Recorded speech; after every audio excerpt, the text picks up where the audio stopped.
যেমন একটা হাদিস শো করে বললাম যে ওস্তাদ, এই যে আল্লাহ রাসূল সাল্লাল্লাহু আলাইহি ওয়াসাল্লাম বলেছেন যে একজন মুমিন ব্যক্তি আর একজন মুমিন ব্যক্তির আয়না স্বরূপ। কি স্বরূপ? আয়না স্বরূপ। তো আমি যদি অনলাইনে কোনো ভাইয়ের ভুল ধরিয়ে দেই সমালোচনার মাধ্যমে, তাহলে কি আমি হাদিসের উপর আমল করলাম না?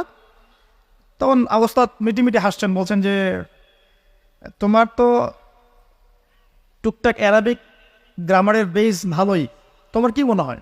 তাই বললাম যে আমার কাছে তো এটাই মনে হচ্ছে যে আমি যদি সমালোচনা করি, আমি তো এই আমর বিল মারুফ নাহি আনিল মুনকারের কাজই করলাম।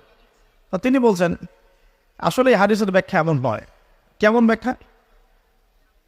তুমি কি খেয়াল করো নাই? আমাকে বলছে তুমি কি খেয়াল করো নাই, তুমি যখন আয়নার সামনে গিয়ে দাঁড়াও তখন আয়না কিন্তু তোমার সাথে কথা বলে না, আয়না নীরব থাকে, স্থির থাকে, কিন্তু তোমার দোষ ত্রুটি কোথায় আয়না কিন্তু দেখিয়ে দেয়।